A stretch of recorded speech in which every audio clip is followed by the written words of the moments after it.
Bienvenidos a una nueva edición de Unique, Reflexiones Inspiradoras, por Kia y Singular. Reflexionar siempre resulta útil, pero si además lo haces junto a personas que ven la vida desde diferentes puntos de vista, esas reflexiones se enriquecen y se vuelven inspiradoras. Y eso es lo que Singular junto a Kia quieren ofrecerte con la ayuda de nuestros invitados.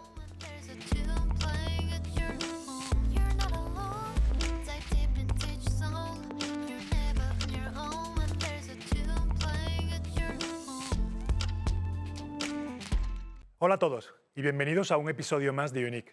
Nuestra invitada de hoy trabaja en una marca que forma parte de nuestras vidas, un proyecto empresarial llamado Google. Bienvenida, Fuencisla. Hola, muchas gracias por la invitación. Un placer. Bueno, siempre empezamos igual. Desde Unique y el equipo Unique pensamos que todo el mundo es único y me gustaría preguntarte, ¿te consideras única? La verdad es que no. ¿Para nada? No. Creemos que todo el mundo aporta un poco, ¿no? O sea, que como cada uno somos diferentes, ¿no? Y todo el mundo, pues, tenemos algo especial, ¿no? Llamemos de esa forma. ¿Qué hace que una marca como Google, después de tantos años, siga siendo referente y sea única?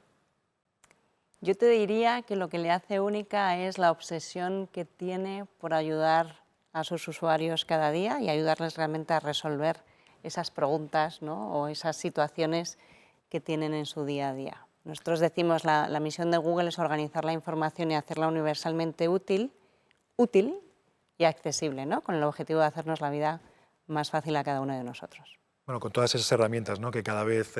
pero luego tocamos un poco de eso. Bueno, he leído un poco de ti, he ido aprendiendo, acabaste tu carrera universitaria y muy pronto empezaste a trabajar en grandes multinacionales. Bueno, que a veces hablábamos un poco en otras conversaciones, ¿no? Que muchas veces hay gente que va paso a paso, ¿no? Que puedes empezar más pequeño. Bueno, das el salto. ¿A qué te ha ayudado? ¿Cuáles han sido los retos que has tenido por empezar de golpe, digamos, en grandes multinacionales? ¿Qué has aprendido de todo ese proceso?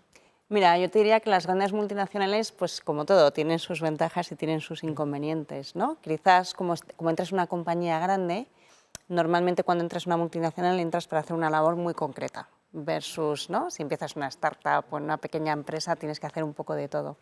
Pero yo creo que probablemente la ventaja que tienen las grandes multinacionales es que suelen ser compañías que tienen mucha experiencia en foco en desarrollar su talento también y por lo tanto invierten, ¿no? en las personas que tienen, y aquellas que tienen recorrido y potencial van cambiando, ¿no? de puesto y les vas enfrentando a nuevos retos que les hacen crecer más rápido. Y yo te diría que para mí eso ha sido clave en mi desarrollo profesional. Yo era una persona que siempre tenía inquietudes, que siempre ha estado obsesionada por en cada puesto que estaba poder seguir creciendo.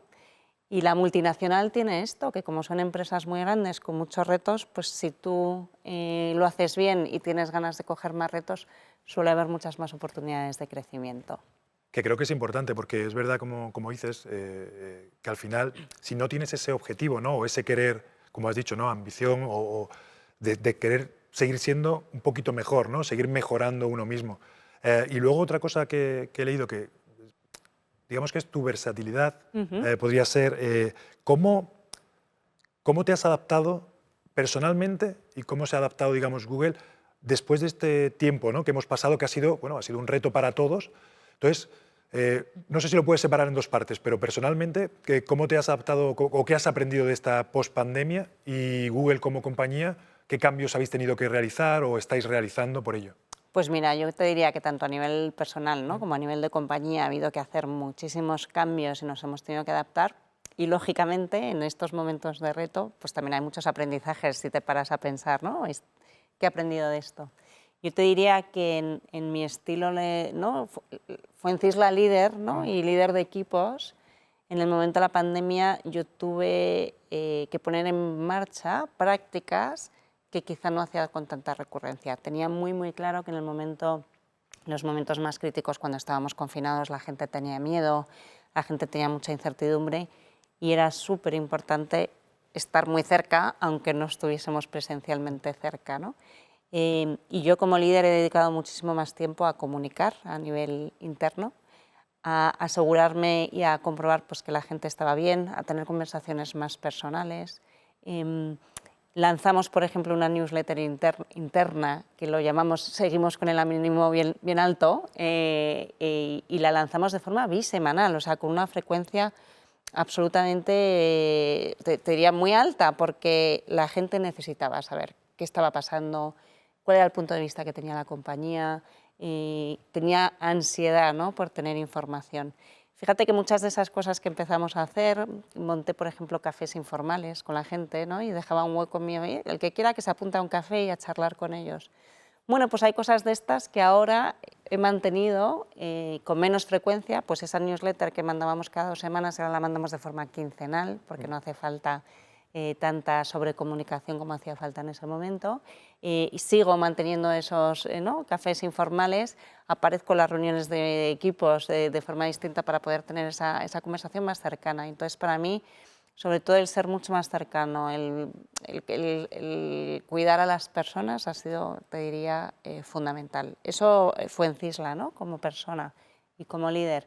Google como compañía, lo que nos dimos cuenta durante la pandemia es que, bueno, la gente iba a ir a nuestros productos a buscar información sobre un tema que era extraordinariamente sensible, porque era un tema relacionado con la salud. Y lo que sabíamos es que iba a ser más importante que nunca que la información que nosotros facilitáramos fuera información de calidad, ¿no? Información que venía de fuentes que tienen autoridad para hablar del tema, ¿no?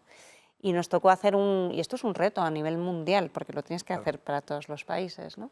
Entonces, ¿qué es lo que hicimos? Es acercarnos a cada uno, en el caso de España, Ministerio de Salud, y tener un trabajo muy cercano con ellos para que entender con ellos, si la gente busca COVID, cuál es la información que tiene que recibir el ciudadano, cuáles son las fuentes a las que les tenemos que remitir y cuál es esa información que tenemos que tener mucho cuidado que no se dispersa por la red, porque muchas veces son noticias falsas, ¿no?, y que lo único que generan es ruido, desinformación y muchos problemas. Y ese es un gran cambio en el cómo empezamos a gestionar, ¿no?, la información sobre un tema tan sensible como ¿Y eso la pandemia. es algo, Fuencisla, que viene desde Google, digamos, para que todos los países lo hagan? ¿Es algo que lideráis vosotros y decís, oye, pues yo tenemos que hablar con el ministerio porque en español o en España? ¿O es compañía global, todo el mundo tenemos que hacer lo mismo? Sí. ¿Cómo funciona en una compañía tan grande? No te voy a decir una idea, ¿no?, pero si vosotros creéis en un proyecto que puede funcionar, ¿se habla con Google, se va expandiendo a país? ¿Cómo funcionáis? Pues mira, depende mucho. Cuando estamos hablando de producto, y en este caso era un tema de producto, sí que es global, y esto fue una iniciativa global donde producto dijo, esto tenemos que resolverlo bien como producto. Lo que pasa es que tú tienes producto global, pero luego tienes que dar información local. Y eso es luego un trabajo que hacemos a nivel de cada uno de los países, y lógicamente las fuentes que destacamos en cada país es distinto en función de la conversación que hemos tenido con el Ministerio de Sanidad de cada uno de los países. Ahora, eso no quiere decir que no tengamos libertad para lanzar iniciativas locales que nos parece que son importantes. Por ejemplo, en el mismo momento, nosotros cuando reflexionábamos en mi equipo, ¿y qué va a pasar después y qué va a ser crítico? Nosotros teníamos claro que había que, una vez que la pandemia estuviese controlada, iba a ser crítica la recuperación económica. España es un país donde el turismo es fundamental, y esto es muy específico de España, es una situación local específica, y teníamos muy claro que iba a haber que ayudar al turismo y a la hostelería los primeros. Entonces, en España sí montamos una iniciativa específica para relanzar el turismo y la hostelería, para digitalizar al turismo y darle herramientas nuevas para que en cuanto la demanda volviese, estuvieran listos, ¿no?, para recuperar esa demanda. Y también trabajamos con la hostelería para que utilizaran nuestros productos para poder transmitir a los ciudadanos, pues si estaban haciendo delivery, por ejemplo, a casa, funcionalidades que no están acostumbrados a utilizar y que en el momento de la pandemia eran críticos. Y esas son iniciativas locales muy, muy adaptadas a la situación de cada uno de los países. No, y te iba a preguntar justo eso, ¿no?, que un poco en nuestro país, respecto a esas pymes, a esos autónomos, a cómo habéis ayudado a digitalizarlo y cómo habría que enfocarlo, ¿no?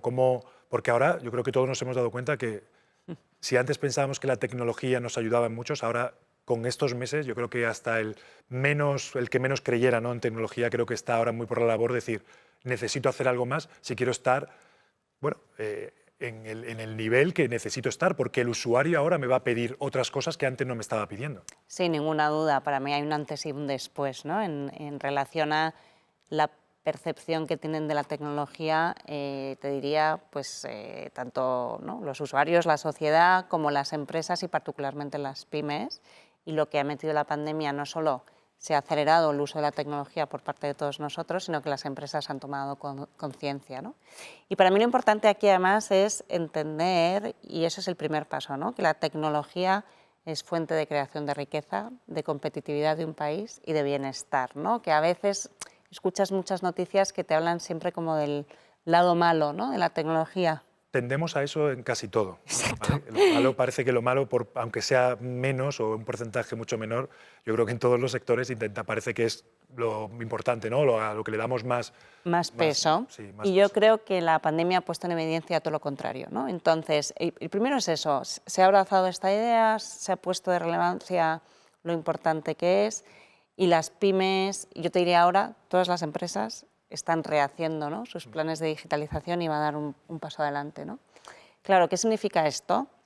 En el ecosistema español, donde tenemos más pymes que probablemente, bueno, cualquiera de nuestros homólogos europeos. Esa relación público-privada, ¿no? Un poco de cómo... Claro, entonces, ¿cómo digitalizas? Ahora esa es la prioridad. Entonces, yo aquí siempre digo, y ojo, que es que cuando hablamos de digitalización hablamos de tantas cosas que también se nos puede hacer bola y creo que es importante diferenciar, ¿no?, cuáles son las prioridades que deberíamos de tener como país y si yo soy una pyme, ¿en qué tengo que estar pensando? Yo creo que hay un primer paso que es, yo tengo que tener una presencia digital para darme a conocer a mis posibles clientes y darme a conocer no solo en España, darme a conocer en el mundo. Y yo siempre digo que tener una buena presencia digital te abre la ventana al mundo y si eres una pyme realmente te abre a muchos nuevos mercados, ¿no? Y luego entender todas esas herramientas de marketing digital que te permitan capturar esa demanda y generar mucho más crecimiento en tu compañía, ¿no? Ese es un primer paso. Hay otro paso que tenemos que pensar en cuáles son las nuevas tecnologías que se están desarrollando en el mundo digital, ¿no?, que se habla de la nube, se habla del Big Data, de la inteligencia artificial. Pues no nos podemos quedar atrás como país en adoptar, ¿no?, todas estas nuevas tecnologías que son súper transformadoras, que generan eficiencias, ¿no?, que generan mucha innovación, porque es que vivimos en un entorno completamente global y nuestras pymes van a competir contra otras que sí que están adoptando, ¿no? ¿Y cómo haces esto? Y como tú bien decías, creo que aquí la colaboración público-privada es fundamental. Entonces, hay que desarrollar ese ecosistema que nosotros hablamos de empresas digitalizadoras que saben hacer esto, que tienen que tener cobertura lógicamente nacional, porque tenemos pymes en todo el territorio nacional. Y para mí desde el Gobierno es cómo desarrollas programas desde el Gobierno que faciliten todo esto, que den acceso, ¿no?, a esas herramientas y el ecosistema digitalizador que pueda tener llegada, ¿no? Y luego te diría que hay un tema del que se habla muy poco, pero para mí es muy importante, la importancia que va a tener la digitalización en toda esta temática que hablamos ahora, que es tan importante, que es la sostenibilidad, ¿no? Totalmente. Es un reto tan crítico que yo siempre digo que solo se puede resolver gracias a la tecnología, ¿no? Entonces, bueno, es una prioridad también a nivel de país ahora y lo que tenemos que buscar es cómo la tecnología nos va a ayudar a tener un mundo mucho más sostenible. ¿Y cuál es la visión, que lo mencionas, cuál es la visión de Google en ese sentido, ¿no? ¿Qué pasos estáis dando? ¿Cuáles son los pasos a seguir?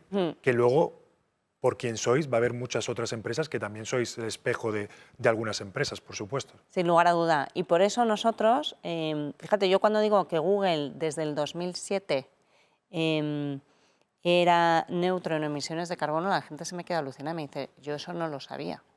Porque es algo que llevamos muy en nuestro ADN como compañía y porque tenemos claro que nosotros vamos a marcar un estándar, ¿no?, y que vamos a marcar un camino, ¿no?, hacia otros y tenemos esa responsabilidad. En el 2007 te acuerdo que nadie hablaba, ¿no?, te recuerdo que nadie hablaba de esto, es que hace muchos años, ¿no? Se veía muy lejos, ¿no? Si alguien lo hablaba, ¿no? Exacto, no, y no parecía prioritario. ¿Y por qué invierten en ser, ¿no?, en ser tan sostenibles? ¿No? Y muchas veces te preguntan, ¿y esto qué beneficio te trae? ¿Cómo te repercute positivamente en tu cuenta de resultados? Bueno, es que es más una creencia que otra cosa.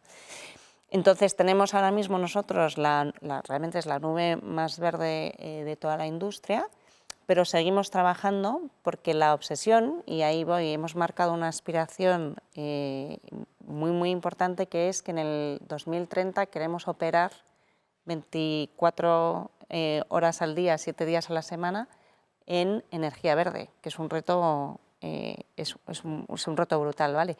y que no sabemos cómo lo vamos a hacer, pero sabemos que, y esto es nuestra forma de pensar, solo marcando un objetivo muy ambicioso llegaremos a cosas que no nos habíamos pensado que seremos capaces de llegar, ¿no? Y esto va a hacer, y nosotros al marcar ese objetivo tan ambicioso, vamos a llevar a la industria energética a desarrollar soluciones mucho más novedosas, mucho más nuevas, de las que pensamos que se van a beneficiar todo el resto de empresas a nivel global, ¿no? Eso es lo primero que hacemos.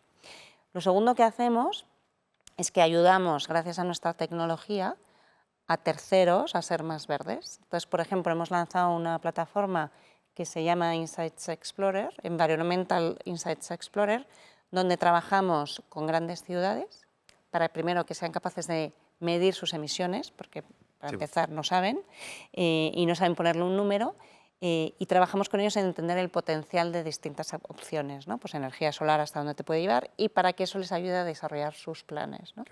O con nuestras herramientas de inteligencia artificial y con soluciones cloud, ayudamos a otras empresas a optimizar sus procesos para ser más eficientes. Por ejemplo, con UPS hemos trabajado en optimizar sus rutas logísticas y hemos reducido muchos millones de toneladas de emisiones, ¿no? Aquí el Big Data y la tecnología, para que veas un ejemplo muy claro, cómo te ayuda, ¿no?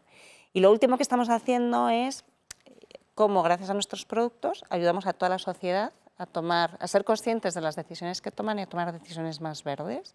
Entonces, por ejemplo, más sostenibles. Hemos lanzado ahora en nuestro buscador de vuelos, nosotros te decimos cada vuelo qué emisiones en carbono genera. Y tú vas a elegir cuál es la mejor ruta o quizás la ruta más sostenible, ¿no? O en Maps, lo hemos lanzado en Estados Unidos, todavía no está disponible en España. Cuando utilizas Google Maps, te puedo recomendar por defecto la ruta más sostenible. Como vivo en Nueva York, sí que lo he vivido y doy que sí que es verdad que ahora ya te aparece la más rápida, la más tal y la más sostenible.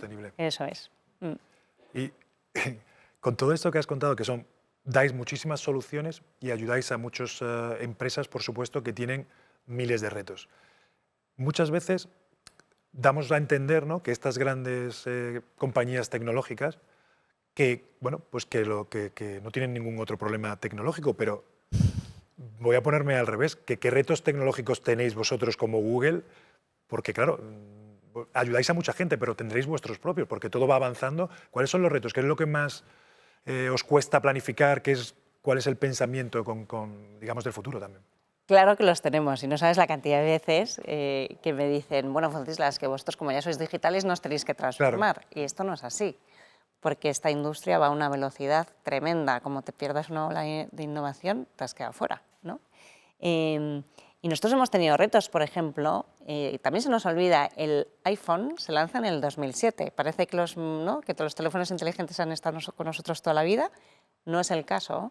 Y nosotros somos una compañía que nacimos a final de los años 90 y nacimos en el ordenador.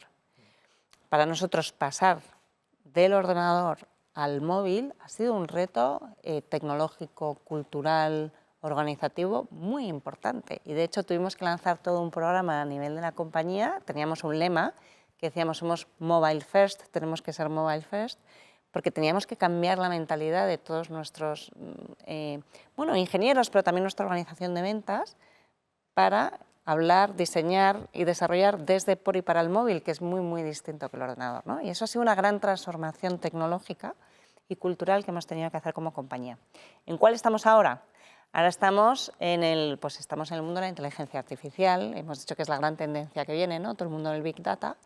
Nosotros en el 2016, así como te digo, en el 2010, nuestro consejero delegado dijo el lema de la compañía es tenemos que ser mobile first. Pues ahora nuestro lema es, tenemos que ser Artificial Intelligence First. ¿Por qué? Porque pensamos que todos nuestros productos y servicios, otra vez, cuando los desarrollamos, los tenemos que desarrollar desde la potencia y las capacidades que trae realmente la inteligencia artificial. ¿Eso a qué nos ha obligado? Pues nos ha obligado a reentrenar a más de 100.000 ingenieros en estas técnicas, porque no hay talento suficiente en el mercado que sepa de esto.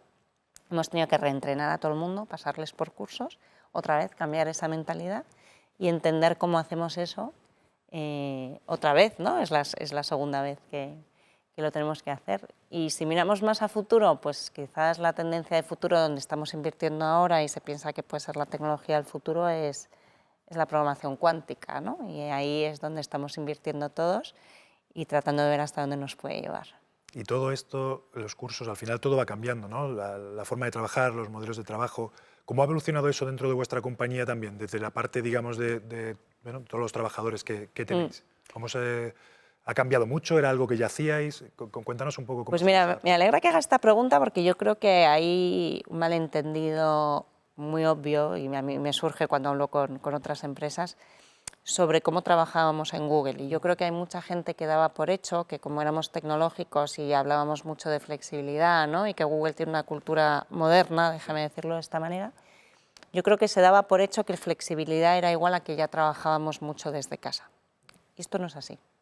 Y esto no era así. En nuestro caso, como compañía, nosotros trabajamos mucho presencialmente porque creemos y pensamos, y creo que se ha puesto de manifiesto durante la pandemia, que si queremos innovar, desarrollar productos que funcionen bien, la colaboración, la creatividad son absolutamente críticas y esto solo lo consigues, ¿no? O fundamentalmente lo consigues de forma eficiente en el espacio de trabajo.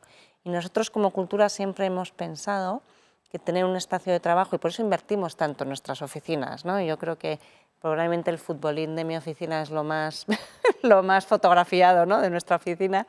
Pero ¿por qué invertíamos en espacios de trabajo que son cómodos, que el empleado le gusta ir a la oficina? Ponemos la comida porque realmente sabemos que cuando generas esos espacios de conexión informal es cuando sucede la magia, ¿no? Cuando surge la innovación, cuando surge la colaboración y muchos de los grandes proyectos de Google han surgido de esas colaboraciones informales. Esto no quiere decir que teníamos un planteamiento flexible, es decir, que si yo un día tenía que trabajar desde casa, porque para mí era lo más cómodo, es que no tenía que avisar a nadie realmente. Se daba por hecho, yo tenía libertad de trabajar desde donde yo necesitara, pero esto no lo teníamos como escrito en ningún sitio, es parte de la cultura, si tú necesitas venir vas a venir y si no, no. ¿Qué pasa? Nos vamos todos, ¿no?, a este experimento que hemos tenido a escala, nos vamos todos a casa. Desde Google estábamos muy preparados para hacer esto porque todos tenemos portátiles, todos estábamos equipados y teníamos herramientas de colaboración y estábamos muy acostumbrados, aunque en las reuniones, aunque estuvieses presencial, siempre había gente conectados de fuera y entonces hacer esa migración no nos ha costado, pero sí somos conscientes de que hemos perdido mucho y hemos hecho encuestas, ¿no? ¿Quiénes han sufrido? Los nuevos, incorporarte a una compañía en remoto es complicadísimo. Ha sufrido la gente que hace trabajo creativo, lógicamente, y que hace desarrollo. Ha sufrido, para mí, siempre digo, el sentimiento de pertenencia. O sea, al final, el tener esa conexión que tienes con la empresa, con tus colegas, todo el mundo te dice, mira, yo he trabajado con mi equipo más que nunca, pero es que hay tanta gente que estoy acostumbrada a ver en la oficina que he dejado de ver. Entonces, ¿cómo vamos a volver, ¿no?, a la oficina, a tu pregunta? Pues nosotros ahora, a partir de enero, que es cuando empezaremos a hacer la vuelta a la oficina, si quieres, obligatoria, ¿no?, porque ahora las oficinas están abiertas, pero es totalmente voluntario ir. A partir de enero empezaremos, y particularmente en Madrid, un modelo fundamentalmente de 3+2, que es 3 días en la oficina y 2 donde tú quieras. No es 2 en casa, es 2 donde tú quieras. Si tú prefieres ir a la oficina y trabajar en la oficina está disponible y está abierta. Y si tú prefieres trabajar desde otro sitio, desde otro sitio. Lo otro que hemos añadido a estos elementos de flexibilidad es 4 semanas que puedes trabajar desde donde tú quieras. Y sabemos, ¿no?, que sabéis que hay una lucha por el talento y determinado talento y que estas políticas donde das más flexibilidad el empleado los va a valorar y esto es una forma de decir lo mismo, ¿no? Yo confío en ti, 4 semanas al año puedes trabajar desde donde tú quieras en el mundo, lo hablas con tu manager, marcas qué semanas van a ser. Y como somos una compañía que trabajamos realmente por objetivos, a nosotros nos da igual en el fondo desde dónde estés trabajando, ¿no? Lo importante es que cuando hay que estar ahí colaborando y presente, pues que podamos estar. Pues mira, esto, 2 cosas porque que me han surgido y no quería cortarte. El tema de la profesionalidad o del tienes que confiar en la gente o sé que vas a estar fuera, pero tengo la confianza de que lo tienes que hacer. Muchas veces nos preguntaban cuando jugábamos en la NBA, hay una cosa que cambia mucho con el baloncesto europeo y es que cuando llegas a una ciudad diferente, una vez llegas, digamos que tú tienes libre hasta la hora que sale el autobús del día siguiente para ir al entrenamiento. Sin embargo, en Europa es más de llego a una ciudad, a las 7 hay reunión, a las 12 tienes que estar en la cama, te levantas al desayuno, pero allí hay esa libertad, ¿no? Y siempre la gente me pregunta, bueno, pero ¿cómo lo hacéis? Bueno, yo creo que tú eres el que lo quieres hacer bien primero, Exacto. tú eres el que quieres seguir creciendo y Exacto. tú tienes que ser lo suficientemente responsable para saber qué puedo cenar, qué no puedo cenar, a quién tengo que ver o no tengo que ver antes de un partido, ¿no? Y era un poco, y eso me llama un poco la atención porque la gente dice, bueno, es que desde casa ¿y si está en la playa? Bueno, pues estar donde esté, siempre y cuando todos tenemos unos objetivos y un trabajo que hacer, no una responsabilidad. Bueno, es que yo creo que hay un componente de cultura americana, quizás, ¿no? Al final Google es una compañía americana y yo creo que esos son valores muy americanos que se ven reflejados en la NBA, pero se ven reflejados también en nuestra compañía. Fíjate, yo he tenido otras discusiones. Nosotros hemos dicho, ahora los 3 días que vas a trabajar en casa, perdón, en la oficina, hemos dicho que sean martes, miércoles y jueves, ¿vale? Vale. Para que la gente, si quiere organizarse y trabajar desde casa o se va de fin de semana y va a estar 2 días, pues hacerle la vida fácil a la gente, ¿no? ¿Cuántas empresas están diciendo no, no, no? El lunes y el viernes hay que estar en la oficina porque si no se me van a escaquear, ¿no? Nuestra filosofía otra vez es al contrario, es mira, martes, miércoles y jueves porque yo te lo quiero poner fácil y el resto tú te organizas y yo confío en ti y yo entiendo que estés donde estés, vas a trabajar y vas a hacer tu trabajo otra vez porque hay objetivos muy claros y porque yo tengo una evaluación por objetivos que viene detrás. Exactamente, que si luego no, llega un momento en el que no cumples, oye, igual hay un momento que habrá que cambiar, ¿no? O la norma o con esa persona individual es decir, Eso es. no te vale. Y luego lo otro que has tocado con el tema de todo lo que ha pasado durante la pandemia y que creo que es importante. Estuve hace, pues probablemente prepandemia, estuve en las oficinas de Google en Nueva York. Estuve dando una charla sobre wellness, porque era el Wellness Week, ¿vale? Y entonces estuve hablando de mi experiencia en la NBA, del tema de la nutrición, de dormir, que creo que cada vez ha sido algo más importante. Entonces estuve hablándole, bueno, pues a mucha gente de la oficina en ese edificio en el que estuve y luego al mismo tiempo me estaban viendo en los otros edificios.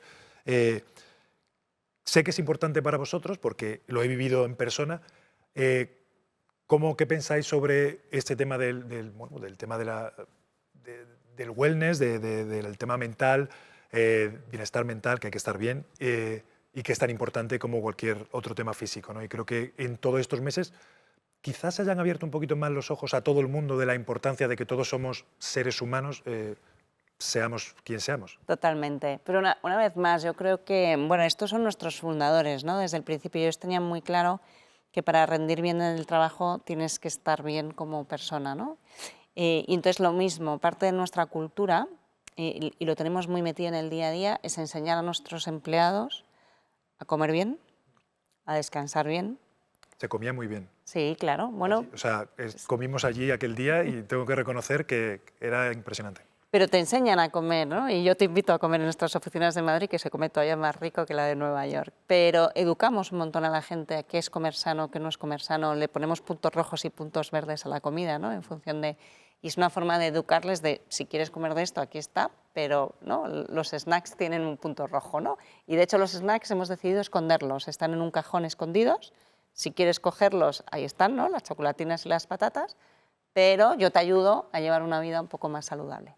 Tenemos un montón de clases, ¿no? de fitness en la oficina y además hay mucho que se crea por los empleados en función de las cosas que les gustan. Tratamos de ofrecer, ¿no? clases, hay gimnasio y realmente incentivamos a la gente a tener una vida muy sana. Y como dices, durante la pandemia, si hay un tema donde hemos tenido que poner particular atención es en el tema de salud mental. Porque estaba claro que la gente estaba sufriendo, ¿no? Entonces, ¿ahí qué hemos hecho? Nosotros primero tenemos una figura que se llaman los puntos azules, que es gente que tiene mucha sensibilidad por estos temas, y nosotros sabemos que alguien que está en un momento mental bajo, pedirle que hable con recursos humanos o que hable con su jefe y lo reconozca, sabemos que es un paso muy, muy complicado. Entonces tenemos estas personas que están identificadas como los puntos azules donde la gente puede ir a pedirles un consejo un poquito más personal, ¿no? Oye, estoy en esta situación, ¿qué crees que debería hacer? ¿Cuáles son los recursos que hay dentro de la casa que me pueden ayudar a...? Y que realmente se sientan pues, con alguien que es de tú a tú, se sientan de tú a tú a hablar con alguien sobre esta problemática que sabemos que en España cuesta, ¿no? Que cuando reconoces que estás mal mentalmente parece que eres más débil, ¿no? Entonces este es el primer paso que hemos dado, es potenciar mucho estas figuras. Hemos creado muchas charlas y yo particularmente estuve en una, ¿no? Con psicólogos que nos hablan de la depresión, de qué es Y creo que también va de desmitificar todo esto. Totalmente. Y de dar a la gente datos para que entiendan qué es, cómo se puede ayudar. ¿Qué pasa, ¿no?, cuando una persona pasa por un proceso de depresión? ¿Cómo identificarlo? Porque creo que trabajando en remoto es todavía más difícil, ¿no? Y que nos dieran tips para entender, ¿no?, consejos de, oye, tú, si ves estos comportamientos, tienes que tener especial cuidado y tienes que profundizar. Y luego hemos reforzado mucho todos los servicios que tenemos de apoyo, ¿no?, a personas que están en estas circunstancias, ¿no?, acceso a terapia y otra serie de servicios. Y para mí, clarísimamente, es un tema en el que tenemos que seguir, porque yo creo que en la pandemia pues, hay a gente que le ha afectado, lógicamente, mucho más que a otra y con la que tenemos que tener especial cuidado y les tenemos que ayudar a recuperarse mentalmente, ¿no? Y yo creo, y hacerles entender, que yo creo que es lo que falta, que todo el mundo pasamos por algo y que no pasa nada, ¿no? Exacto. Oye, que es natural, que hay que hablar. Hablando un poco aquí con el equipo en Singular, y muchas veces lo que salía era un poco eso, ¿no? Vamos a conocer a los compañeros. Es verdad que es mucho más complicado en estos últimos meses, porque como dices, es que los nuevos no los conocemos, es que nos hemos presentado en un Zoom. Por supuesto que ha sido mucho más complicado, ¿no? Pero el conocer a tus compañeros igual evitas que llegar a ese, porque ya sabes si le estoy notando que tiene un mal día o que se puede tener un mal día, que puedes estar un día estresado, que puedes tener más trabajo, pero que hay que comunicarlo, que hay que organizarse, que cómo puedes hacer una rutina que te dé tiempo. Tenemos que tener tiempo para todo, ¿no? Y una de las cosas que les decía era, todas las reuniones que hacemos en Zoom, ¿hay alguna que se pueda evitar? ¿Podemos sacar unas reuniones que igual si hubiera sido en persona, esa reunión no la hubiéramos tenido, porque igual no hace falta, ¿no? Entonces intentar pues, hacer algo que es grave, pero hacerlo natural, en el sentido de que, oye, que si te pasa algo, que si no te encuentras bien, eso no es normal. Es lo otro, ¿no? Vamos a buscar la fórmula de que un día puedas tener un día regular, pero que al día siguiente tenemos que estar a tope otra vez. No, totalmente, pero bueno, yo creo que aquí el tema fundamental es que cuando la gente está en remoto es difícil, ¿no? Muy complicado. Y a lo que dices, yo creo que ha habido agotamiento de pantallas, clarísimamente, de enganchar una reunión detrás de otra. Sin tiempo de esa charla entre reunión, que parece una tontería, pero te da vida, te cambiaba, entrabas con otra mentalidad. Yo he notado muchas veces que no eras capaz de... No te daba tiempo a desconectar. Es que al que le tocara la tercera reunión seguida, ya llegabas que no sabías, te cuesta, ¿no? Porque era como cambiar el tono, ¿no?, en muchas ocasiones, y eso yo creo que ha sido complicado para mucha gente. Totalmente. De hecho, nosotros una práctica que tenemos, y el calendario lo hace automáticamente. Tú cuando fijas una reunión, las reuniones no es de 1 hora, por defecto te pone 50 minutos. Para tener Y la de media hora, por defecto, te pone 20, buscando dejar esos 10 minutos para hacer ese break que necesitas, ¿no?, mental. Entonces, nosotros hemos programado nuestro calendario interno, por defecto hace eso, y si tú quieres la reunión de 1 hora, la tienes que largar tú, ¿no? Por defecto te la va a poner de 50 minutos.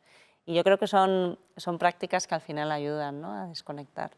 Lo otro que hemos hecho es mucha actividad que hacíamos en la oficina de conocernos, tratar de pasarla online no es fácil, pero hemos buscado qué hobbies tenía la gente y hemos prestado especial atención a la gente que estaba sola, ¿no? Entonces, gente que estaba sola, gente joven que no estaba acostumbrada, por ejemplo, a cocinarse, que no comía bien porque comía en la oficina, de repente tiene que poner... Claro.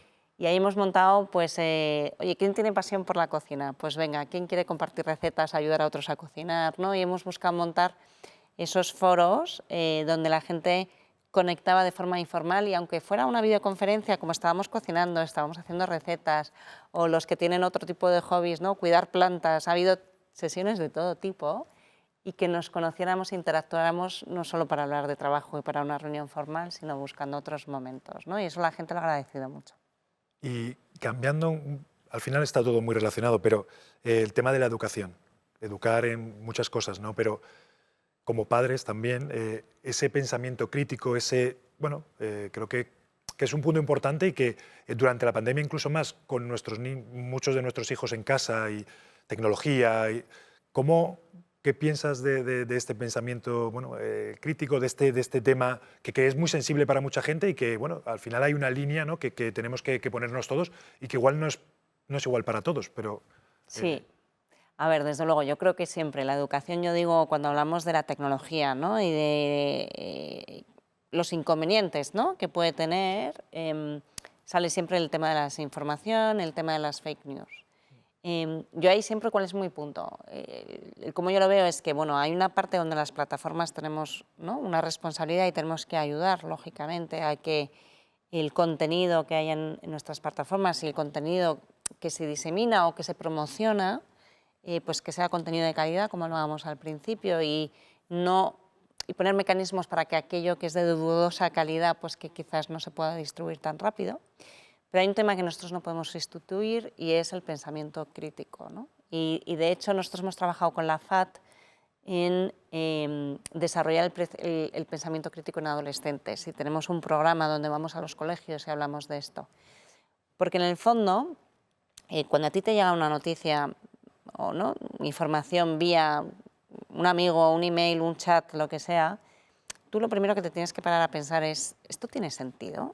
Y hay cosas que son muy fáciles de comprobar. Y creo que durante la pandemia ha habido muchos bulos que se han diseminado porque la gente automáticamente lo comparte sin pararse a pensar, ¿esto tiene sentido?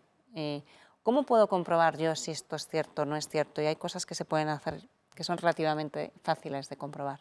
Y yo creo que en eso tenemos que educar a adultos y a jóvenes, ¿vale? Creo que hay que educar a la sociedad a ese pensamiento crítico, porque creo que reduciríamos drásticamente la difusión de noticias que son de dudosa calidad, ¿no? Eso lo primero. Y te iba a decir otra cosa, pero ahora mismo se me ha ido el santo al cielo. Lo dejamos ahí. No, luego me volverá. Mientras piensas, no, te iba a decir, yo con esto siempre he tenido la cosa que me pasaba muchas veces con gente que me preguntaba una cosa, no me decía, porque tú, lo que sea, ¿no?, la frase que viniera después. Y yo decía, no, pero eso no es verdad, lo dice la prensa. Y digo, pero, efectivamente. Pero si te lo estoy diciendo yo, si yo te estoy diciendo que no, porque pues yo lo he leído esta mañana, o lo he escuchado esta mañana. Entonces sí que es verdad que... Lo que pasa es que cuando lo lees en la prensa, tú estás dando por hecho que la prensa claro, ha hecho un trabajo de calidad, ¿no? Claro, pero a veces, por eso digo que creo que es todos, ¿no? Por supuesto los adultos, por supuesto todo el mundo, tenemos que hacer ese pensamiento crítico, pero yo creo que al final está claro que son los niños. Si queremos cambiar cosas en el futuro es más fácil a través de esa educación que estamos hablando y a través de nuestros hijos, porque son los que van a cambiar el futuro. Es muy difícil cambiar a algunos adultos ya, ¿no?, aunque le demos mensajitos. Yo creo que cuesta mucho más por muchas cosas, muchos errores que cometemos en nuestra sociedad o que tenemos y que no nos gustan y que deberíamos cambiar, lo van a cambiar ellos. Sí, desde es luego. muy difícil. Nada cambia a corto plazo, ¿no?, en muchas situaciones, ¿no? Siempre necesitas un poquito más. Y mira, ahí ves otra iniciativa que hemos lanzado con Neutral, una iniciativa que se llama Vacúnate contra los bulos, donde en el fondo ellos en el mismo idioma, ¿no?, porque hablan el idioma que habla la gente joven, les explican, oye, qué cosas puedes hacer. Estuvo Ana aquí también. ¿Ves? Pues con Ana Pastor, efectivamente. Todo cómo funcionaba. Pues eso es una iniciativa que a mí me parece muy bonita, que hemos lanzado con ellos para tratar de seguir generando ese pensamiento crítico y que la gente se pare a pensar antes de compartir, ¿no? Ahora me ha venido a la mente lo otro que te quería decir, ¿no?, porque hablábamos de lo importante que es la educación y que uno de los problemas, ¿no?, que trae este desarrollo tecnológico es esa desinformación. Hay otro que se discute mucho, que es el famoso bienestar digital y la capacidad de desconectar, ¿no?, de que si las máquinas te están controlando a ti porque estás haciendo un uso obsesivo, ¿no? Y yo siempre digo que una vez más aquí la educación es fundamental. Total. Entonces, y también de adultos y de no tan adultos, ¿no?, y de jóvenes. Tienes que saber ponerte límites a ti mismo. Nosotros en ese sentido, como compañía, sí que estamos sensibilizados, es verdad, y por ejemplo en Android estamos lanzando herramientas que te ayudan a gestionar tu bienestar digital, que te dicen cuántas veces has desbloqueado el teléfono, cuántas horas has pasado en el teléfono conectado, en qué tipo de aplicaciones. Que sorprenden esas estadísticas. Claro, las ves. es que cuando las miras dices, ¿no?, qué barbaridad, que te ayudan a gestionar las notificaciones, porque... Pero una vez más, al final cada uno de nosotros somos responsables de las elecciones que hacemos, ¿no? Y si nos ponemos las notificaciones sabemos lo que estamos haciendo, pero si las quitamos también lo sabemos, ¿no? Y creo que ahí hay mucha educación por hacer una vez más en poner límites al uso de la tecnología y en utilizarla de verdad de la forma óptima, ¿no? Y en que no es solo la tecnología lo que tenemos que estar pensando y obsesionados, ¿no? No, totalmente. Y yo creo que al final pasa en la tecnología, pero pasa con todo, ¿no? O sea, un exceso en cualquier otra cosa tampoco suele ser positivo, ¿no? Entonces creo que eso es importante. Nada, para ir acabando, me falta preguntarte un poco cómo es Fuencisla en el día a día. O sea, cuando sales de Google y vas a tu familia, cómo te adaptas, cómo es ese equilibrio entre trabajo y familia, porque creo que bueno, para todos es es un reto, ¿no? En muchas ocasiones, por horarios y sobre todo en un puesto de responsabilidad en el que además hay mucha gente que depende de decisiones que tienes que tomar. Sí, a ver, pues yo siempre digo que Fuencisla al final es una madre de familia con 3 hijos de 12, 14 y 16 años, estoy entrando en una época interesante, y que tiene muy claro que yo solo soy feliz si soy capaz de compaginar las dos cosas, ¿no? Entonces, lógicamente tienes pues momentos donde es más fácil y otros momentos donde es más complicado, pero para mí la clave es que en el medio plazo esto sea absolutamente sostenible, ¿no? Y yo cuando llego a casa, pues realmente estoy en casa, ceno con mis hijos, pues prácticamente te diría que la mayoría de los días, ¿no? Y yo voy marcando mis límites. Soy una persona que también necesita hacer deporte, ¿no? Y que yo creo que el deporte, decíamos antes, ¿no? Es fuente de salud, estar bien, y que lo tengo muy metido de forma rutinaria. O sea, yo al final soy una persona bastante estructurada, ¿no? En mi vida, porque si no mi vida sería un caos, ¿no? Entonces, bueno, pues los domingos mis hijos tienen clase de deporte en un club y yo, mi marido y amigos, pues salimos a jugar al golf. A mí me gusta mucho el golf, no quiere decir que se me dé bien, pero me gusta. Y bueno, pues para mí tener ocasión de estar en el campo, paseando, que te da el sol, que tu preocupación es una pelotita y te tienes que enfocar en eso, porque es que si no, no le das, pues me permite desconectar de todo lo demás, ¿no? Y para mí es una desconexión mental y al final es un ejercicio físico que haces detrás. Y cuando me preguntan cómo recargas pilas y cómo recargas energía, yo los domingos... pues mi partido es sagrado, ¿no? Porque es que me da energía para toda la semana. Y has dicho una cosa de soy muy estructurada, tengo unas rutinas. Para mí eso creo que muchas veces nos ayuda. A veces pensamos que la rutina es que siempre la rutina. Pero para el tema del estrés, para el tema de organización, para el tema de poder tener tiempo con todo, creo que esa estructura muchas veces y esa rutina nos hace estar mejor. Porque sé cuándo puedo forzar, cuándo me estoy saliendo de mi rutina y sé que me va a costar más, pero ya voy preparado. Hoy no he hecho esto, hoy no he salido a hacer ejercicio, mañana lo tengo que hacer. Me voy a buscar el hueco para ese momento para mí, ¿no? Pues totalmente. A mí me gusta mucho. O sea que... Bueno, yo cuando tenía, vas aprendiendo, ¿eh? Yo cuando tenía niños mucho más pequeños, yo misma me abandoné mucho, yo lo reconozco. ¿Y qué me pasaba? Pues que tenía contracturas cada 2×3, tenía que ir al fisio y me decía, es que tienes cero musculatura, ¿no? Hasta que un día dije, mira, hasta aquí. Tengo que hacer algo. Y yo, pues mira, los miércoles y los viernes por la mañana, pues tengo un entrenador personal que viene a casa, porque es la forma en la que yo he conseguido hacerlos. Me apuntaba al gimnasio y tiraba el dinero porque soy de las que no va, ¿no? Lo pago. Esa fuerza de voluntad no es muy importante también, pues que no es querer tengo. hacerlo. Claro, no la tengo. Entonces dije, bueno, cuando el señor llama, ¿no? El entrenador llama y se presenta, pues toca. Pues mira, llevo 5 o 6 años ya haciéndolo de forma rutinaria mis miércoles y mis viernes. Estoy muchísimo más en forma, me encuentro muchísimo mejor, ya no tengo tirones. Y soy mucho mejor profesional y persona en ese sentido. Y que es una cosa que yo creo que la gente todavía, o hay gente todavía, que el deporte no es solo para estar fuerte, no, es que mentalmente ayuda muchísimo el sudar, el salir a hacer algo, te hace luego sentirte mucho mejor. Totalmente. A mí ha sido una experiencia que he tenido y ahora que no juego, con la intensidad que he tenido de entrenamientos, no puedo pasar 2 días sin hacer algo porque el cuerpo es como que, oye tío, muévete ya porque aquí pasa algo que no está funcionando bien, ¿no? Y me hace encontrarme mejor. Ya no es, ya lo que digo, no es estar en forma, no es estar más sano, ¿no? Por dentro también. Me queda una pregunta que siempre es con la que acabamos. A ver. Y es, si estuviera sentado aquí donde yo estoy ahora, ¿a quién te gustaría tener enfrente y tener una conversación con él o con ella? Pues mira, me encantaría tener a Ken Follett. Soy fan de sus novelas, me encanta la novela histórica y te podría decir que no hay novela que haya escrito que no me haya gustado. Pues me parece alguien súper interesante, he leído alguno de sus libros también y nada, poco más. Muchísimas gracias por tu tiempo, espero que hayas estado cómoda. Me ha gustado. He estado un poco nervioso, sobre todo al principio, hasta que hemos empezado, pero ha sido un placer. Lo mismo digo, muchas gracias.